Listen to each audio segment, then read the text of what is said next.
Hey,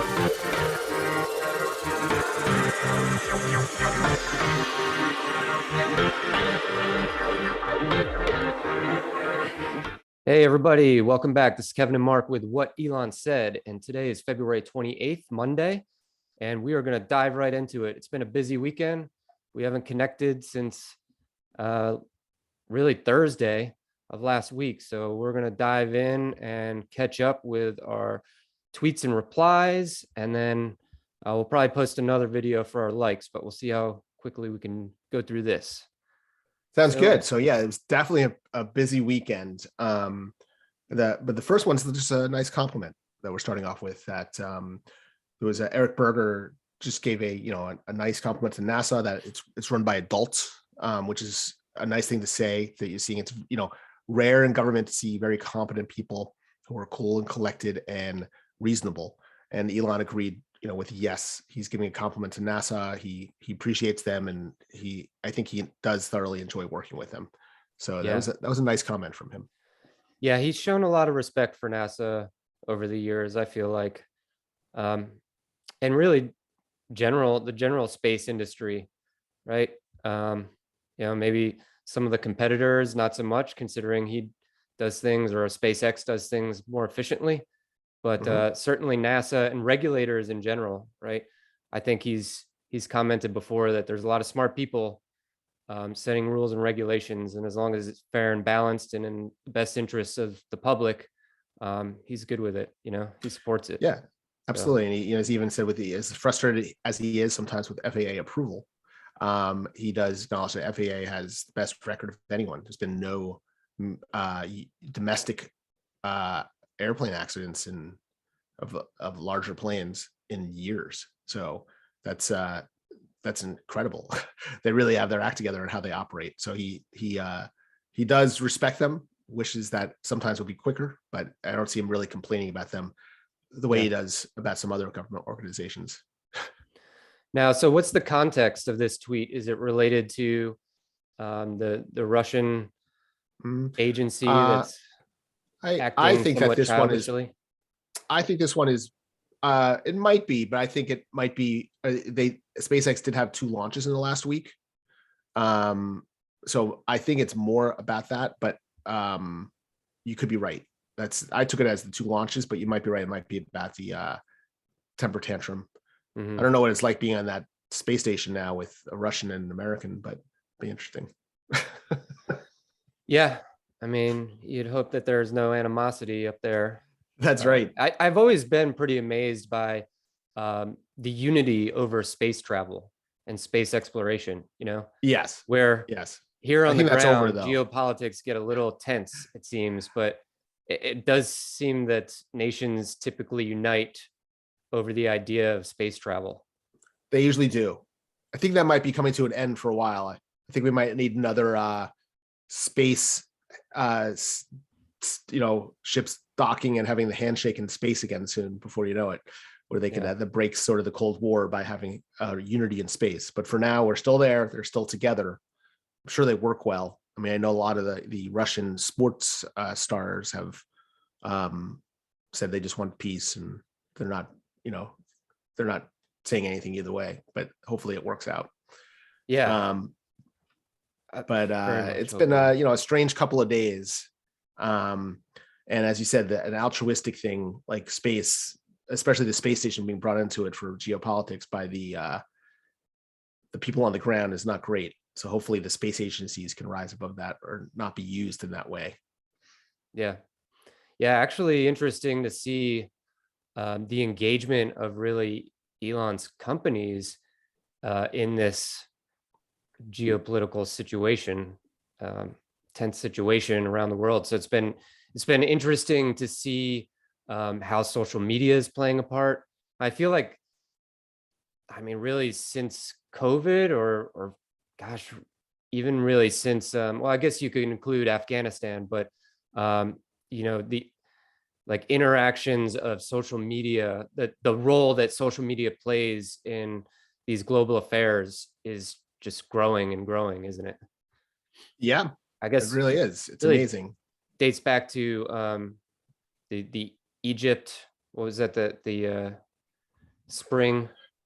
Oh yes, the Arab Spring, Arab Spring, right? which could happen again because of this, because that initial Arab Spring was caused by the Crimea War, where wheat was cut off from the Middle East. Yeah. So that could happen again.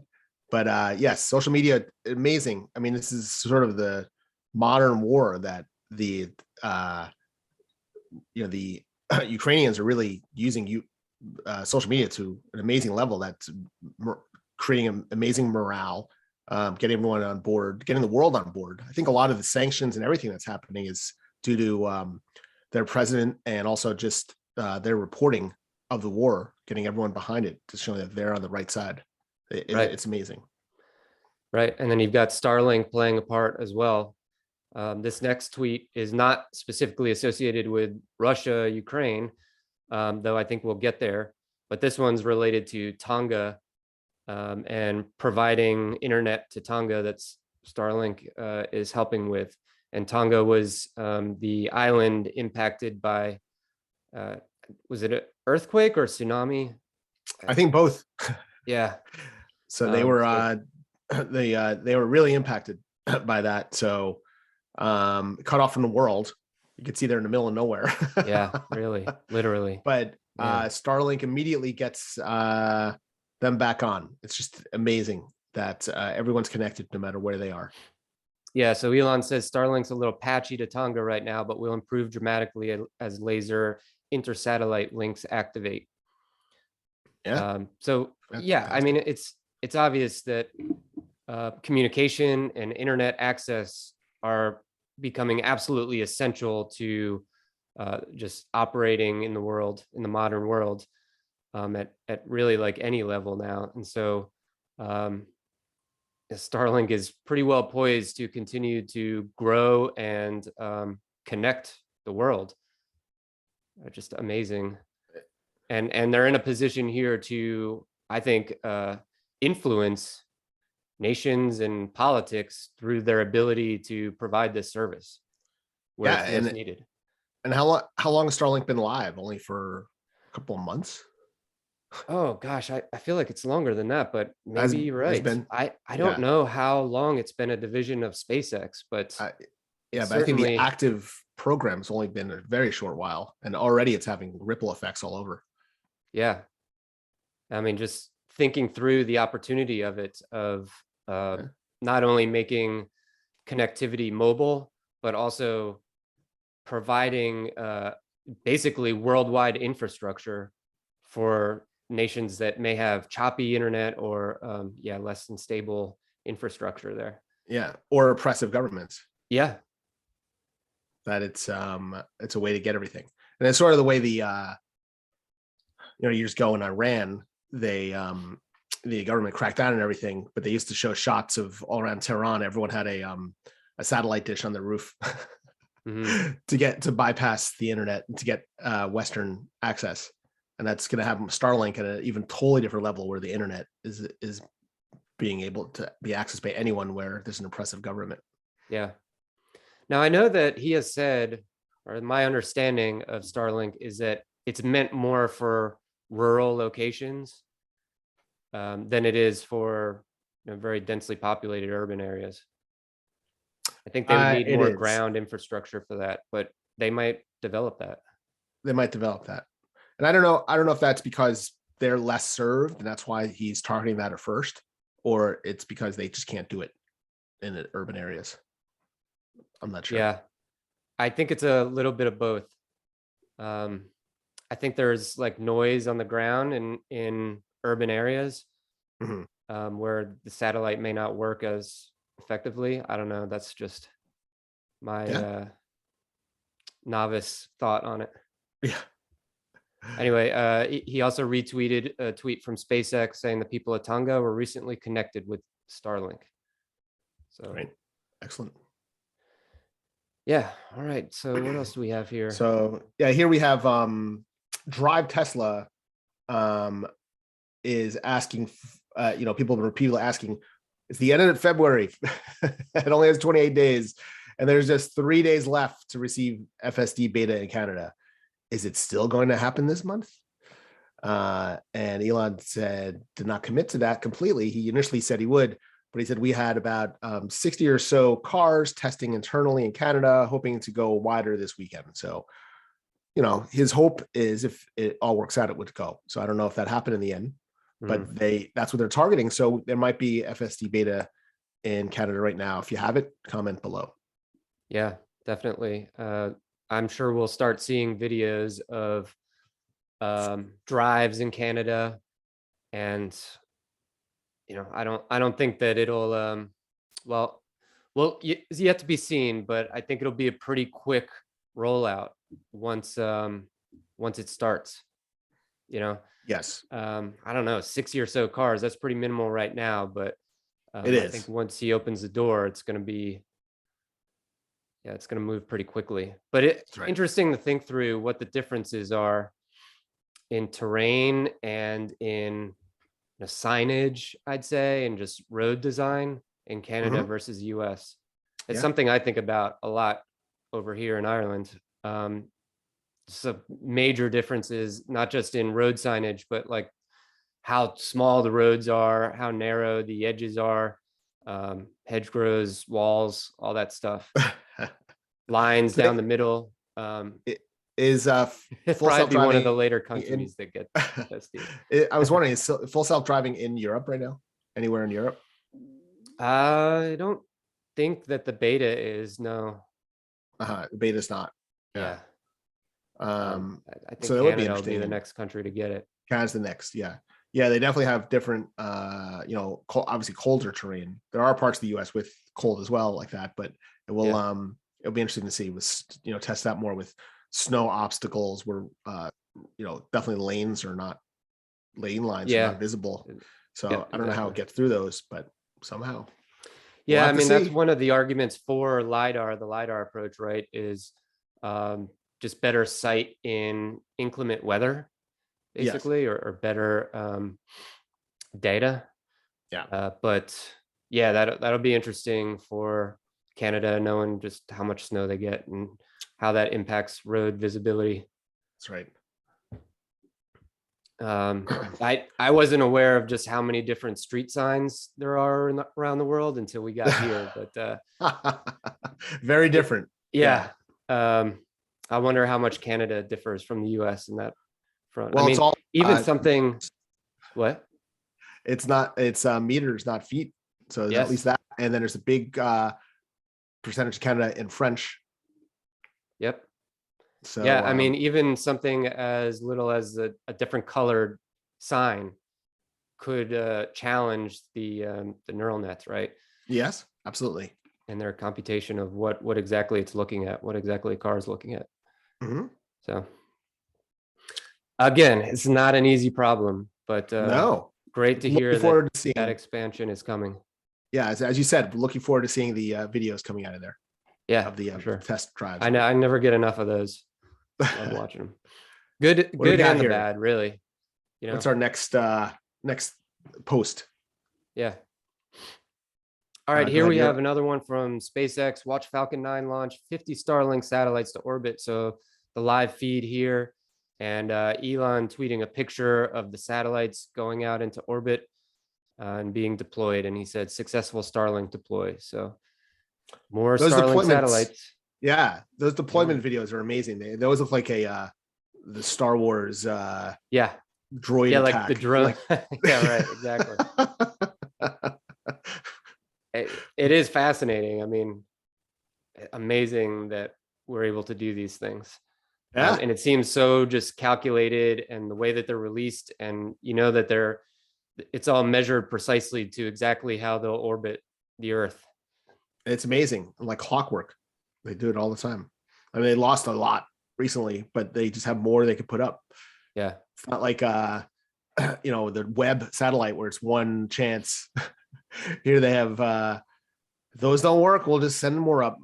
It's pretty amazing. So I wonder, is SpaceX actually manufacturing the satellites, or do they outsource that and I don't know, that's a good question. Just launch them? Yeah, I'm not sure. I mean, knowing how, I don't know if there's a plan for that, I guess we should know that, but I don't know the story of those satellites, of how they're made or who makes them. I would assume they do, but that's a bad thing just to assume, Yeah. since they seem to make everything else they do, except batteries in many cases, and now they're taking that over, and Yep. chips. But that's a good question, whether they manufacture it. We'll have to look into that. Little note to look into later. Yeah. So here we have more about the SEC. So we won't go too much into this since we went the other day, but this is a big note that the SEC just proposed a new rule requiring short position disclosure and a modification to CAT reporting to buy to close orders. So, the follow-up to this was that the rule basically will allow substantial disclosure on certain types of orders and sizes going forward. That way it prevents the market being sort of surprised by short selling on the background. It's really under the table type things where you find out later that someone did it in their quarterly reports. So it will be a good move overall. I agree that anything that's more transparent is good for the market, especially when it's being done on a large volume. For instance, not short selling, but ARK Invest discloses what they purchased every day, and they're not required to, but they do. So any full disclosure like that helps I think the market balance out quickly, and it helps a lot of people won't be deceived and buying in the hype when something's being shorted, that someone's putting a lot of bad news out there. Yeah. I mean, I think it helps educate the public, and transparency is always the best route. Yep. Right? So, and then Elon just had one additional request for that it needs to include options and synthetic shorts. Yeah, put options. Put options. Sorry, put options. Yes. Yeah. So it's he thinks it should be both directions. So we'll see how it goes. Yep, has had a lot of comments about that. Now, is it? Did he actually light the spark that got this moving with the SEC? No, I think he's just responding to it. Yeah. No, I think this is very unrelated to him, because I think it's just focusing on the short selling craze from last year in general. Yeah, I mean, I think there is always a short selling craze. It seems like it, dating all the way back. You remember the Jim Cramer video where he just admits to doing things, betting against companies or betting for companies, and then trying to hype them or kill the hype. Yes, absolutely. To make quick trades. Yes. Obviously Elon has feelings about that and suffered at the hands of that, or Tesla did, for years. Probably absolutely. Still to some extent does. Wild swings. Yeah. I still am. I mean, every time I think about short selling, my immediate reaction is, I cannot believe that this is allowed. But my next reaction typically thereafter is, well, I guess it's pretty much the same as voting for a company, right? Or wanting a company to win. I don't know. It seems more cynical to me. And it is cynical, but I mean, yes, as you say, you could put options selling in both directions. So I think it does balance the market. It's healthy, I think, but it's not healthy when it's done in a shady way, like below, like a targeted way. a targeted way, and then having a promotional campaign that makes things, hyping a stock or negatively attacking a stock that artificially swing it. But I think that it definitely is a pessimistic view of a stock, but I think it is a natural thing where there's buyer and sellers. There's also, shorters, and also people going long on it. My point of view, but it should be above the table. Absolutely. So agree with Elon on that one. Yeah. Here we have some Russian language here. That was translated in summary to: if you block cooperation with us, who will save the ISS from an uncontrolled deorbit and fall into the United States and Europe? I think Elon is referring to this above. Translation provided by Twitter. So Elon answered SpaceX, right? So he responded to the question from this Russian diplomat. I think it's the like science and technology.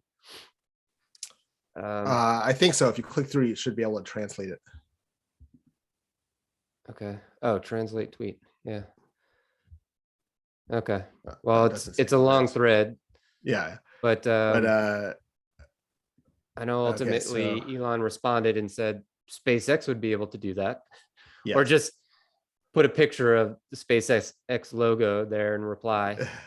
And then he was just confirming that yep, this is something that SpaceX could fill the gap with, or fill the gap of, if Russia were to pull out and put the International Space Station in a jeopardized position. It's just amazing that Russia responded like that. They're like going to, a little scary. Hopefully they don't have more extreme things they're threatening. But they're, they were saying that it would fall on the US or Europe. It doesn't fly over Russia. Yeah. Okay. I'm not sure of the exact orbit of it and how that would work, but I saw some details on how exactly SpaceX could do this, and I think provide that booster to the ISS. Yeah, the likes portion will show it. I think we'll go through it there. Yeah. Oh, actually, it's right here. Okay.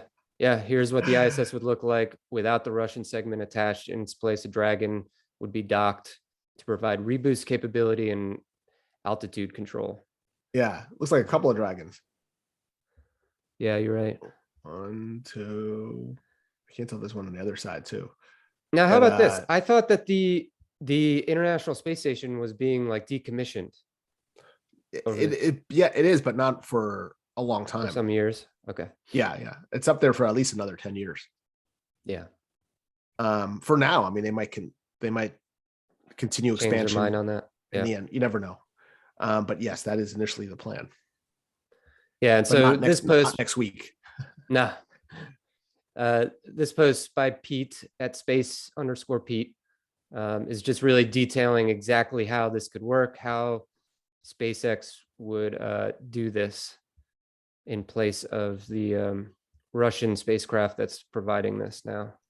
Yeah. And it's pretty long, as you can see, but Elon said good thread here. Yeah, so if anyone's interested in the details of it, definitely go here to what Pete said. Yep. All right, so we got one more reply here. Yes. So here, is this is someone from I'm not sure who this was. Originally, I thought this was the president of Ukraine, but this is not who that is. But someone said, Elon Musk, while you try to colonize Mars, Russia is trying to occupy Ukraine. While your rocket successfully, basically he's saying, you're focused on space, but can you help us stand up against Russia? And then Elon responded a day later saying, Starlink service is now active in Ukraine, more terminals en route. So it's fast acting. I guess they're just able to point it to a country to activate it. I don't know how they get the terminals in or how they're, making sure people have access. Mm-hmm. That's a mystery to me, but it is available there. So if they can get them in the country and distribute them, they'll have access to Starlink. I don't know how much of an impact this will happen in the next day or so, but over the next few weeks, definitely, if everything's still shut down, it'll help them out. Well, yeah, I mean, I guess it depends on how quickly this moves, and how quickly they can connect to service, even once they have the terminals. Yeah, so I don't know how logistically how it works, but it's nice to see that it's there. It's excellent. Yeah, I mean, if nothing else, it's basically a show of support for the Ukrainian people, and that's right. That's right. Their efforts right now. And also, got almost a million likes. Wow, that's amazing. And I'm sure that if even if it doesn't get there in time for the next few days, and it would be great if they had it over time, down the line for other countries that are under threat from Russia or other regimes, that knowing that Starlink is there, they will ensure as part of their national defense that Starlink transponders are available everywhere. So that this is sort of a national defense priority now going forward, that I'm sure a lot of countries are just going to buy tons of these things to make sure they're there in case they're attacked. Yeah. And I So mean, even for citizens themselves, right? They're probably looking at Starlink, seeing, wow, this could provide huge value, especially if I'm in an unstable environment where my communications could be taken away from me or disrupted in some sort. Starlink provides huge value on that front. yeah. I saw a So, meme, I don't know where it was, they showed, someone said, Facebook, Mark Zuck says, we've enabled a an image for Ukraine's flag that you could put on your Facebook page. And then says, Elon Musk says, we're saving the space station and putting internet communication infrastructure in for a whole country that's under attack. Yeah.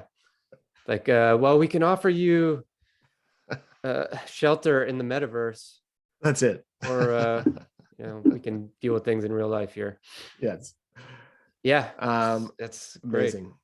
So yeah, this was he's the vice prime minister of Ukraine and minister of digital transformation for the country. So yeah, amazing. That's who he was responding to. But yeah, it really seems that Ukraine has been able to leverage social media, Twitter and TikTok. Amazing to get the world Instagram on board and their citizens. I mean, you look next door to Belarus, who has been taken over recently, really, as well, and by the Russians, and the world didn't put up a fight because they really didn't. They didn't get the world rallied behind them. So it's amazing the difference between two countries right next to each other of how things played out for them, solely based on their leader and social media working together. It's amazing. Very amazing. And more to come, I'm sure. It's all currently developing. So as I was contemplating this morning, I mean, this is part of the reason why we started this channel, is because it seems like there's never a dull moment. And by tracking Elon and what he's communicating, it really tracks global affairs and how the world is transitioning in many ways. Absolutely. So hopefully you liked this video. And if you did, hit the like button and subscribe, and we'll be back with what Elon liked here in our next video. See you then.